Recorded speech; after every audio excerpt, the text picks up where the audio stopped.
Hey, welcome to my World's on Fire weekly live stream. And today I'm going to be using the gardening and being out in nature as a metaphor for our experience as Dharma practitioners. It's a little more,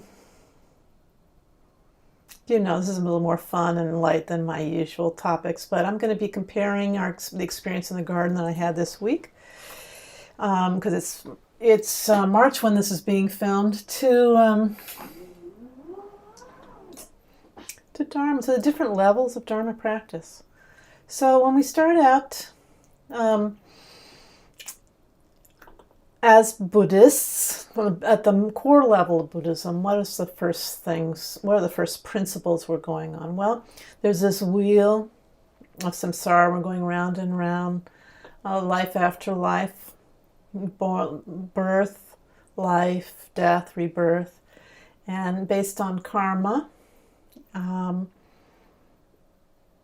our one life, it's not a soul that transfers, but we've discussed it in the past, the trajectory of our mind moments goes from one life to the next. So I thought I'd do a little compost comparison. Let's look at my compost experience this week. This year's weed pile turns into beautiful compost eventually. Let me show you. I have this opening video where I show a picture of a beautiful purple tree, and the tree is now passed on, actually, and like many sticks before it, is going to be compost for me. It's going to nurture others in the future. Actually, this kind of stick pile, I just took down a tree that died, turned into the most amazing stuff. Without even turning it, I put it in the pile, kind of walked on it to break it down. Let me show you what I ended up with here. Okay. Well, hardly is any left because I used most of it. But there, this really nice stuff. There's even some soil down below, and it turns into kind of I could screen it out and get actually fine soil from it, but most of this is going to be used to do a top dress, to go around the top of the plantings I've just done. Let me show you. So anyway, just for fun, I put a big poppy here. And it's going to grow really fast, so I think it's going to need some nourishment. And as this sinks down, the water runs through this nice compost that I made out of sticks right here on my property, not buying anything. It'll nourish this little baby, and we'll have just the most bafo flower. This one's the present from me to me, if it lives. Hello everybody who's here live. And so that, I think about when you're out in nature and you're really dealing with the soil, and I really think it's good to get down on the ground and work with and get your hands in the dirt, right? It's very healthy, especially for me right now in terms of sanity, it's very good. And also, quiet time corresponds to the path of a practitioner, being able to handle some alone time in your life where you settle down and sit, and if you're focused in a more inward way, this is sort of the general way of Buddhists, humble inward way. I remember I just heard about a guy once. Now, sometimes, Buddhism, one time I remember sitting in a car with a friend of mine who said, I know this couple, and they're both Buddhists. And they're just, they're humble, they're kind, and I thought, whatever that is, I like that. Way before I knew anything about Buddhism. So Buddhists know that we're independent. We're interdependent with each other. We're based on we are each other's causes and conditions for our trajectory within samsara. So if I have the karma of being angry and going off on people, then I bump into you and I say something bad to you, bad whatever, just harmful to you, then you recoil and that changes your trajectory. We're all in a big mosh pit with each other. So we're interdependent just the way that plants are in the gardens. Have you been watching this videos of, for example, I think one's called Intelligent Trees on Amazon, where they're talking about, and this wonderful woman in the Pacific Northwest is working with these mycelial networks, these fungal networks where there's communication going on. There's like this neural net going through the forest where one tree can send nutrients and messages of danger and so forth to another over time. Isn't that amazing? So trees and plants are interdependent with each other. Here's the hole I'm digging. And these are roots, and I think they must have come. They could be from the rose bushes here.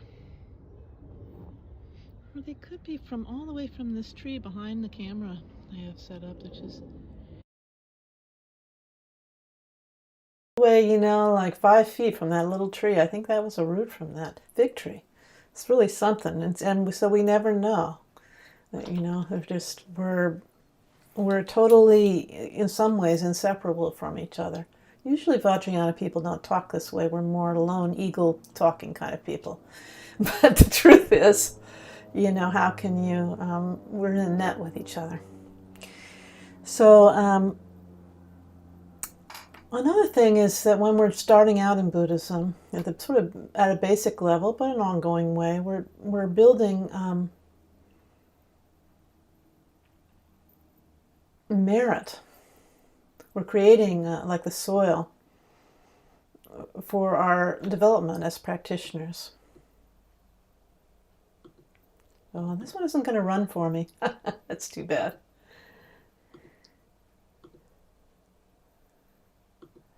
In fact, it's kind of got a problem. It won't disappear for me. Okay, so I was showing you that outside my, I have a house.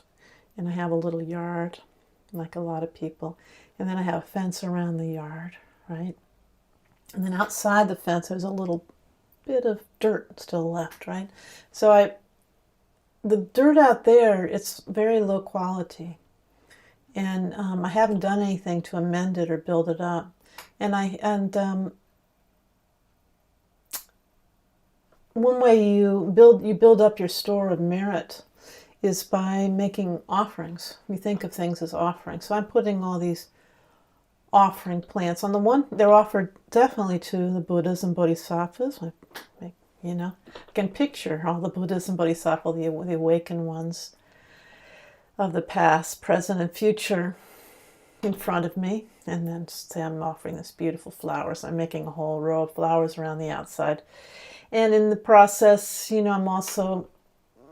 I'm building up my merit and the soil of my practice. And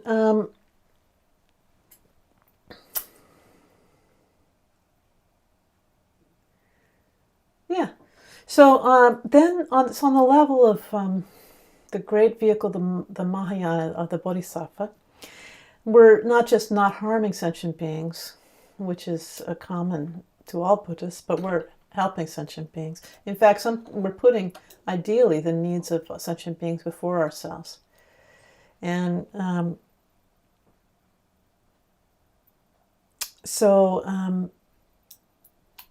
like for example, my whole backyard, and many people here in California do this throughout your yard and however they can, is making a home for animals. And making plants that pollinate, pollinators can gather pollen from, and the right ones, native plants to the area that bloom at the right time. And in this new environment, it's hard to say at the right time. So you're, with kindness, you're putting your effort into not necessarily the most beautiful plant in the world, but the one that's going to be a home for spiders and solitary pollinators and bees and butterflies and birds down below. It's a home for animals. You think that way instead of like, how can I get the most out of this for me? So that's a kind of Bodhisattva attitude in the garden. And on the level of Vajrayana, in Vajrayana, let's say the lowest level, still very, very high, you use the symbol, as I've discussed here before, of you're in a sacred circle and you're our mandala, and you're at the very center. You're awakened, the hidden. Right now, your Buddha nature, your awakened mind is hidden, but here you're changing the whole, reimagining your life as a totally pure Buddha, sitting in your own pure land. And you have an inner palace. Maybe you might have one peaceful palace, or you might have an inner wrathful palace and an outer peaceful palace. And this is you're like your house and your environment and your world is the outer mandala. Outside the palace, it's like outside of your house. It's one way of thinking about it. And so the whole mandala, and it's also the feminine principle out there. So Mother Nature is like the mandala. And today it's International Women's Day and Dakini Day in the Tibetan calendar. So in East and West, we have a day that salutes this principle of mandala, Dakini, the feminine principle, wisdom, and so forth. So I have let's see now. So I have, like I said, I had this row for my protection. On the way far out is like a protection dome that protects you. And these are all protecting your mind from deviating from the pure view of yourself as deity. And in a sense, it's creating a safe space for yourself. And hi there, Corbus. Nice to meet you. Thank you for sending me nice messages this week. So we have, sometimes it's even visualized as the outer, there may be, an interlocking web of indestructible vajras. That's the symbol of emptiness, and indestructibility, the indestructibility of emptiness on the outside. So I'm outside my fence. I have, or there may be webs of flowers. So your own piece is like your protection dome. That's one kind of protection dome. So here's my protection dome of flowers. I also have some peaceful grapevines on the outside of my gate. And then inside, you might have a wrathful palace protecting the innermost sanctum of your. Sometimes the mandala will have a really fierce inner palace inside the protective courtyard. Here we have a cactus fiercely protecting the inner sanctum.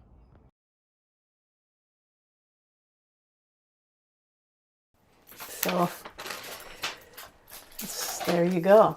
And there'll be visualization of flames and all kinds of rough phenomena protecting your mind space. And these are all metaphorical, very, very powerful and useful practices, seeing yourself as deity surrounded by mandala.